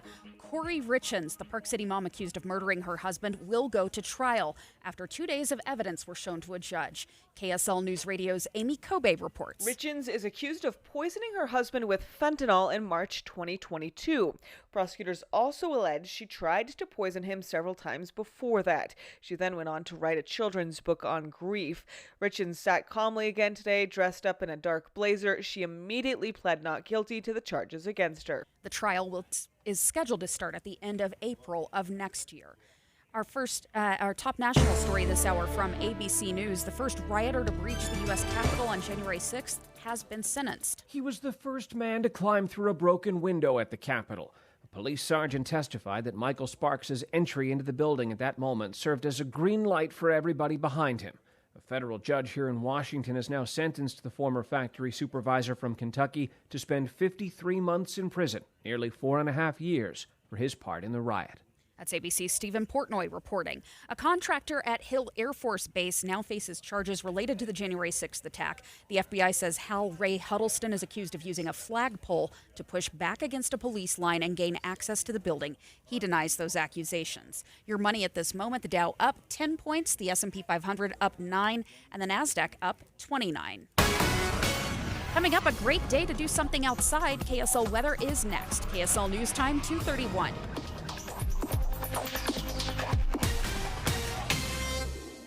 News doesn't just mean information or dates. It's the story of our local history being told in real time. Be a part of the story. This is Tim Hughes and Amanda Dixon. We hope to be a part of your story.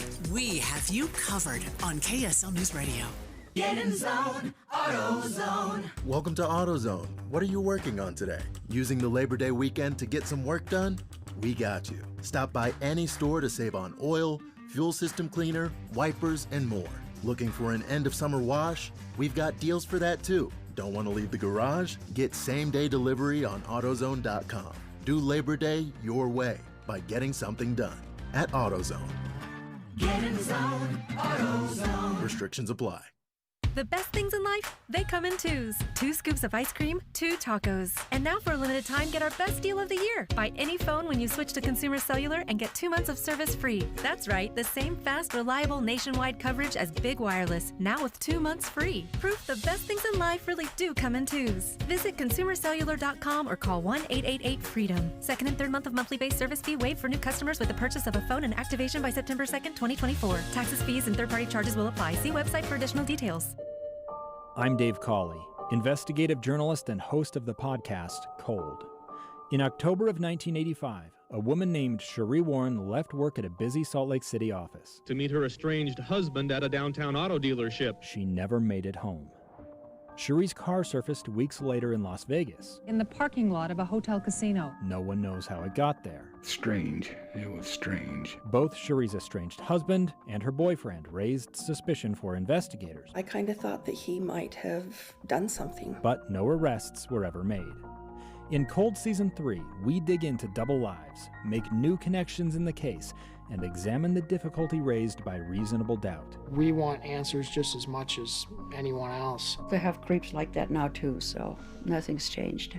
That's the new Cold Season 3, The Search for Cherie, now available anywhere you get your podcasts. Traffic and weather together brought to you by Sinclair's DinoPay app. Save up to 20 cents per gallon. Here's Michelle Rowe. Utility work continuing in Clinton. This is affecting all directions at 1800 North, 2000 West. I-15 running at posted speeds from Ogden to Provo. Business owners, make your customers feel like MVPs with smooth, safe, pothole-free parking lots. Asphalt or concrete surface repairs from GoPave Utah. Check them out at gopavutah.com. From the KSL Traffic Center, I'm Michelle Rowe. Sunny with highs in the mid-80s. Through the next couple of days, highs warm back into the 90s for the weekend. Right now, though, you've got fair skies and 84 degrees. I'm Becky Bruce from the KSL Common Spirit Health Studios. Listen online at kslnewsradio.com. We're Utah's news, traffic, and weather station. Inside Sources. Inside Sources. America's voice of reason. Boyd Matheson on Utah's home for elevated conversation. Inside Sources on KSL News Radio. Welcome back to Inside Sources. I am Adam Gardner here with Leah Murray, and we're getting into the news of the day. This is a story that popped up just recently, and we have Josh Sisko on the line. He's a legal and financial journalist for Politico. But before we get to him, just to kind of set the stage, the Department of Justice is suing software developer RealPage. I guess it's a play on realtor. RealPage over an alleged scheme to decrease competition among landlords in apartment pricing and to monopolize the market for the software the landlords use to price apartments. That's terrifying to me. Right. So let me just tell you what. I think one of the biggest issues right now, even in Utah specifically, but probably definitely nationally, is housing prices, right? People cannot. So when we talk about, we did this last week on KSL at night, or maybe even actually was on Inside Sources, when we talk about like the fertility crisis, right? And the fact that we are not reproducing, because when you ask people, do you want to have children? A lot of them say, no, because like, where would I keep them? Yeah. I mean, a little bit, if I can't afford a house, if I can't afford an apartment that's big enough for me to live in. So this housing crisis, maybe it feels like it's just about the prices of housing, but it actually reverberates. Does that make sense? All across our economy, all across the way our social systems work. So I'm really interested if someone's doing something like this. Does that make sense? Because I feel like it's just a major problem. Well, and Josh, thanks so much for being with us. I kind of want you to set the stage. We've been talking about housing in the context of like a supply and demand issue, but now the Department of Justice is saying, no, it's a little bit more than that. At least on the apartment side, there's actual price fixing going on. Hi, yeah. So thanks for having me on. I think it's all of those things that kind of go into the housing crisis. But yeah, this lawsuit has some pretty salacious information or allegations about price fixing amongst major landlords around the country. A lot of landlords focused in kind of Sunbelt states, Texas, Florida, Georgia, but Utah also factors into the Salt Lake City area, factors into the complaint. And it essentially boils down to this software that landlords use to make recommendations for what they can charge for rent. And it's used by their competitors. And according to the DOJ and a number of state AGs, it's sort of using confidential, non-public pricing information that landlords shouldn't have access to from their competitors to price rents at sort of above market rates. All right, so Josh, I like to have a very clear villain in my narrative. So can you tell us, and I appreciate you're a reporter, you might not want to come down on this, but like, is it the software that is doing the super bad stuff? So is it this software developer RealPage, and these landlords are just kind of accidentally wandering in and just kind of using a tool that anyone might use if they were in their industry? Or is there some real like collusion going on, you know what I mean, across all the landlords with that RealPage software developer? So it's a little tricky to say what is actually happening. Right now it's just allegations, and right now it's just RealPage that is facing a lawsuit. My understanding is the DOJ's investigation is ongoing. If you read this lawsuit, you can't really come away with at least the idea that the DOJ believes the landlords have culpability. They have only, again, sued RealPage, so it's hard to say where it will go, but it just in like sort of reading it, taking it at face value, I can't walk away with the idea that the landlords aren't also involved in what's being alleged. So talk to me about what a landlord looks like, because when I'm thinking landlord, I'm thinking of a couple of guys who have a few duplexes or maybe an apartment building. But for something like this scale, we've got to be talking landlords who are really like real estate investors who own thousands of doors, thousands of apartments. Is that what we're talking about when we say landlord? Yeah, I think it's more along that end. This is about large multifamily housing developments, hundreds, properties with hundreds, dozens to hundreds of units, and the companies that own them own similar properties around the country or focus on a particular region in the country. Some of them are national in scope. And so these are major companies, big real estate investors and big property managers. All right, so now do the defense for the villain in my narrative, which is RealPage. What are they? So you're not, I appreciate what you said. It's ongoing investigation. These are allegations. What is RealPage saying? What is their, not defense, but what is their explanation? So RealPage argues that their software is legally compliant. They have made a couple of acquisitions that have been reviewed by the Justice Department, and the DOJ has asked questions along these lines about what their software enables landlords to do. And they said in the past, the DOJ has never raised any concerns. It doesn't really have a timeline on when it can raise those concerns, but that's part of RealPage's defense. And the other sort of arguments that they're making is landlords are free to accept or reject these recommendations, and they do so in some cases, like more than half the time, they reject the pricing recommendations. They also are saying that the software at issue is only used in a small percentage of any one sort of housing market in any one city or metropolitan area. And they are trying to make the argument that this is sort of politically motivated and that the real problem, they're not denying that there's a housing crisis in this country, but the company is sort of arguing that it's not them. It's not because of price fixing. It's because of sort of a lack of supply, a lack of like affordable housing. What do you think is going to happen on the presidential campaign? Are we going to see the Harris and Trump campaigns? Are we going to see congressmen and senators? Are they going to be running on some of this issue? Or if there's a real housing crisis and there's a problem with being able to afford rent and apartments, are we going to see this being used as kind of a boogeyman or the real thing, where we're going to see politicians start going after these types of software companies or landlords? Have you seen any evidence of that so far? I think we already are seeing that. I mean, Harris, in a speech the other week, kind of her first rollout of a economic policy platform focused pretty intently on housing.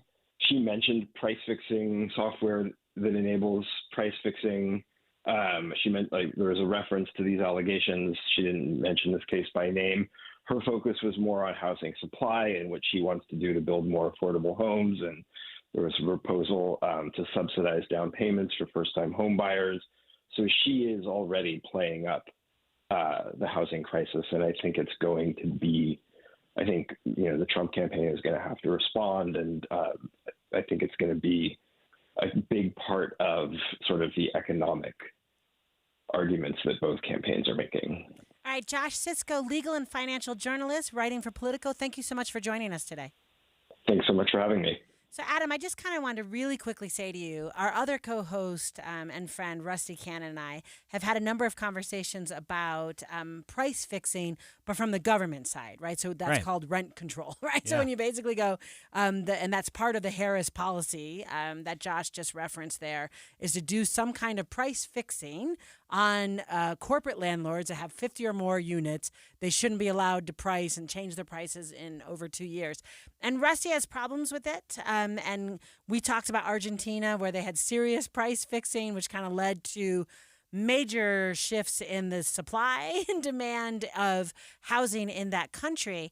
And a little bit, I was there for the conversation with him, but I'm going to say this is just as bad Does that make sense? Like the price fixing coming from government's a problem when you call it rent control, and the price fixing coming from an algorithm on a website or a software developer is just as problematic, right? Well, and I was also thinking about how AI is going to be playing into this, because it's like you have an algorithm that is great and you're super compliant. The individuals are compliant as they write the software, and DOJ or any investigator can look over it and say, yeah, you wrote this code or whatever correctly.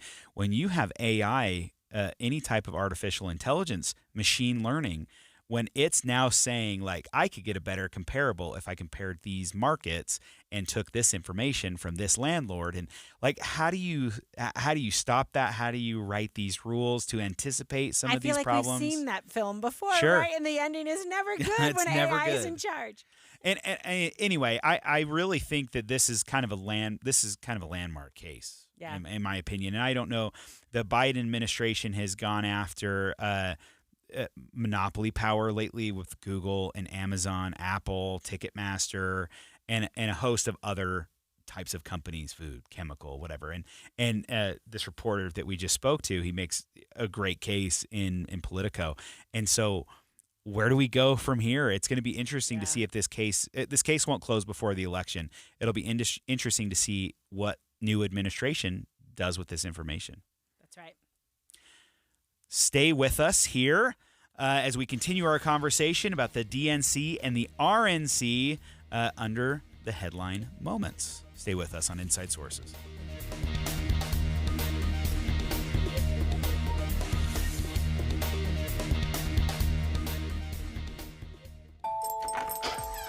Hi, can I help you? You don't recognize me? You look familiar. Have we met? I'm your property taxes. Oh, sure. You've gotten bigger. Guess what? Come on. No, you can't just... Give me a break. Rising property values in Utah have led to increased property taxes. Some are struggling due to those increases, but it's time for good news. AARP Utah is here to help. AARP Utah has made it the top priority to connect qualified Utahns to our state's Circuit Breaker program, which offers tax relief to renters and homeowners. If you're over 66 with a household income below $41,000, you might qualify to save up to $1,200 in property tax relief.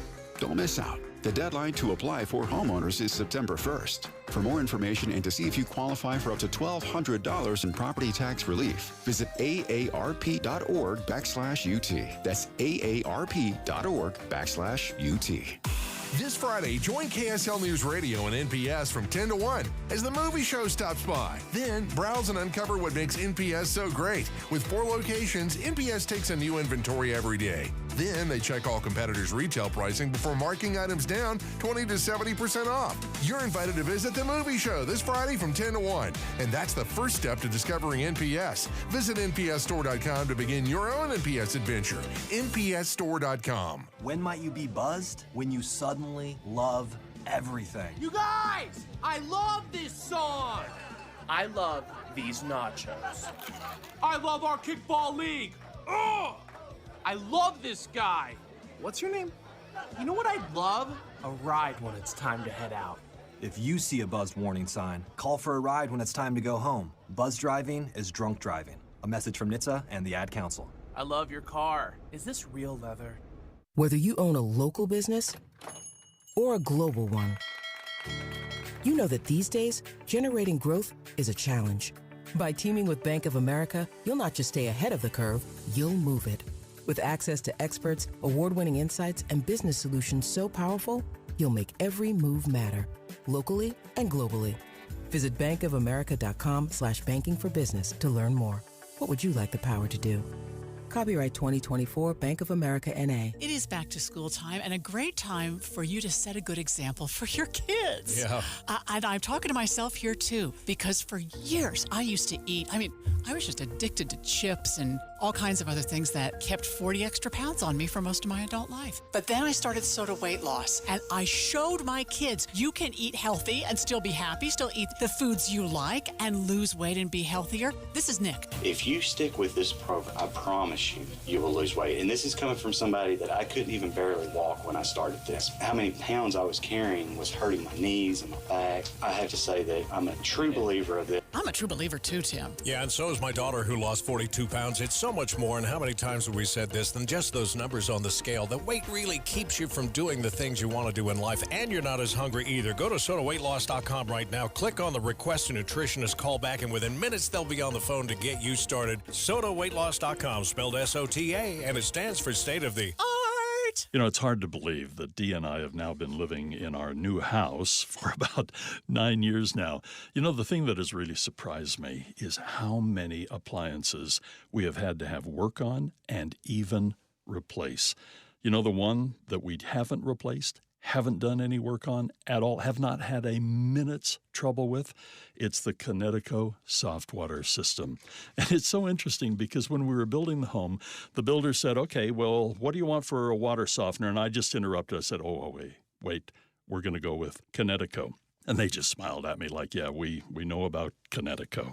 Never once have we had an issue with our Connecticut soft water system, not only in our new home, but in our previous home as well. It just sits there in the basement, does its job, does it so much more efficiently than any other soft water system out there on the market today. Why don't you give them a call, 801-576-8600, or go to softwaterutah.com. You wouldn't know it, but most financial advisors are put in a box. I'm Jeff Jr. from Trajan Wealth, and I want to provide you a little insight about financial advisors. Most financial advisors have to sell what their company requires them to sell, and many advisors have to only adhere to what's called a suitability standard. A suitability standard is a limited standard of care, not requiring what's sold to be best just suitable. Advisors with this loose standard often have limited investment and product selection. Trajan Wealth is held to a fiduciary standard, which is the highest standard of care in the advisory business. And that's just one of the many reasons we have billions of dollars under our care and attract clients from other advisors. Raise your standards today and call Trajan Wealth. Call 801-899-7600. That's 801-899-7600. Advisory services offered through Trajan Wealth, LLC, an SEC-registered investment advisor. Getting help with electrical repairs is easier than you think. All you have to do is call Any Hour Services or schedule an appointment at anyhourservices.com. No one helps more homeowners than Any Hour Services. With the 3 things you need to know this hour, I'm Becky Bruce. First, Corey Richens will stand trial for murder after a judge in Park City says there is enough evidence to go forward. Second, a contractor at Hill Air Force Base is accused of being involved in the January 6th riot. He now faces federal charges. And third, the first rioter to breach the U.S. Capitol has now been sentenced to nearly 4.5 years in prison for his involvement in that day. Right now, you have sunny skies, 84 degrees in Salt Lake City. Back to Inside Sources on KSL News Radio. Get deeper insights on the news from Inside Sources. Welcome back to Inside Sources. You're here with me, Leah Murray, alongside my good friend Adam Gardner, and we are filling in for Boyd Matheson, who is hopefully having a wonderful day off. So, we've had a great conversation, Adam. I love chatting politics and all things with you. I thought we could end here on kind of our thoughts about the political conventions. I think everyone saw probably Oprah give her speech, and everybody knows President Trump gave his speech and all the big names. But what Adam and I did is choose a couple of speakers you probably never have heard of, both talking on the same issue, one from the DNC, one from the RNC, and then we'll kind of talk about, same topic, very different words are being used. First, let's listen to Senator Chris Murphy talking at the DNC. I want to tell you this as well.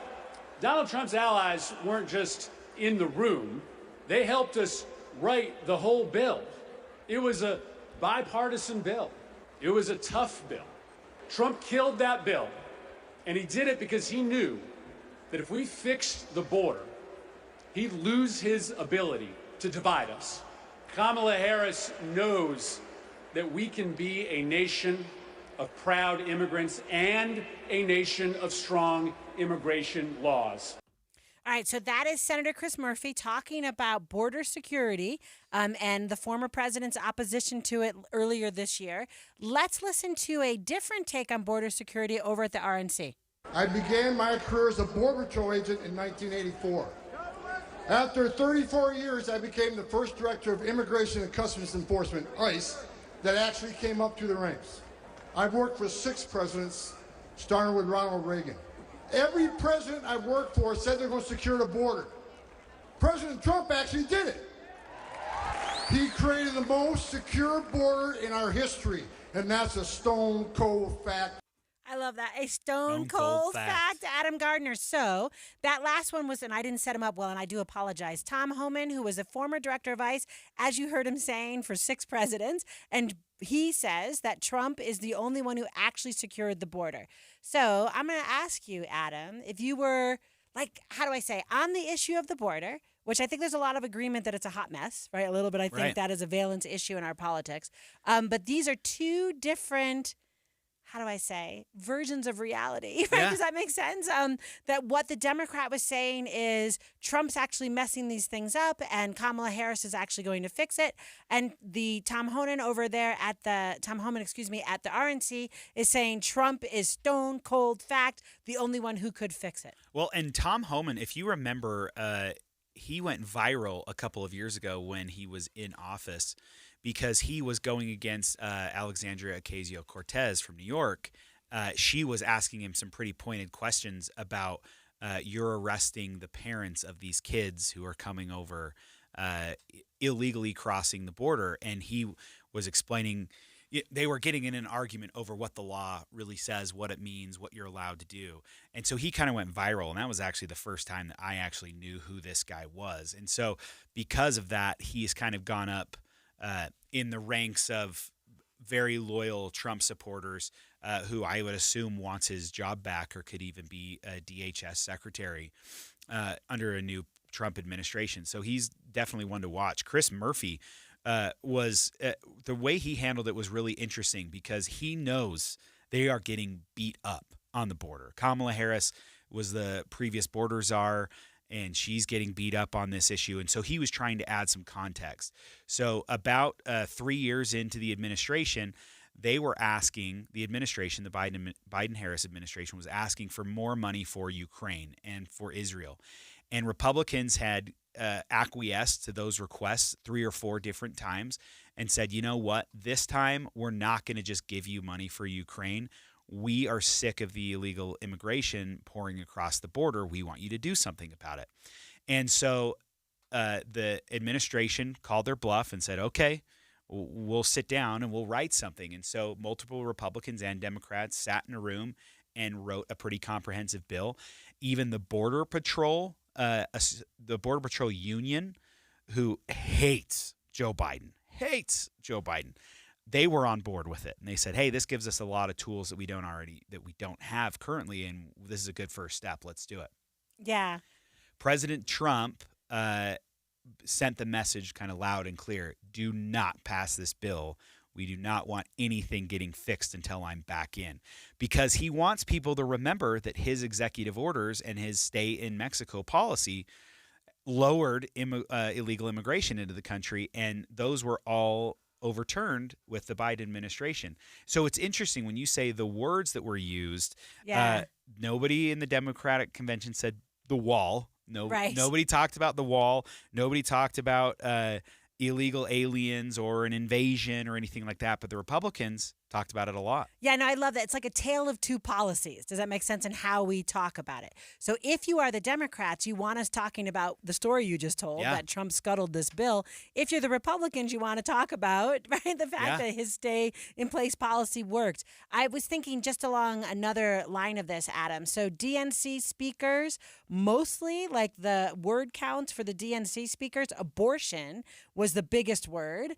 Then it's Project 2025, and then that cute catchphrase they had, not going back. I shouldn't say cute, but like, right, the phrase that they want to be their hashtag. I want to tell the Democrats, when you use the phrase not going back, you have to remember you're in charge. I love that, but she doesn't see herself as the She's incumbent, like, no, right? I'm not the incumbent. She's not the incumbent. And then over on the Republican side, invasion is the biggest number, then illegal aliens, and then really interesting, I'm going to tell you, it's school choice. So, Adam, I don't remember, like if I were taking top of the line takeaways from the RNC, I don't remember school choice as being something they really talked about a lot. But that's what I love about kind of thinking it's not just those big speeches, but we can look and see, like the word that was used the most at the RNC was Trump. The word that was used the most over at the DNC was Kamala. So, right, we could say like maybe it's policy, but even just by counting those words, the answer is no. It's the personality, right? It's the personality, and they both use the phrase America or American in like equal measure. Right. And I thought that was really interesting. That was their next big word was America, American. That's good to see. We're at least trying to unify ourselves. And so what I thought was interesting was the I know we're short on time here, but the 2025 project, 2025, no Republicans are talking about that. No Republicans care about it. It's not a policy thing that Trump is interested in. He says he has nothing to do with it and won't carry it on. Yeah. The DNC can't stop talking about it. Right, but man, they need to tag him with it though, right? They do, exactly. they do. All right, Adam, as always, it is such a pleasure having a conversation with you about politics and all things interesting today. Thank you, listeners, so much for joining us, and we'll hear from you next time.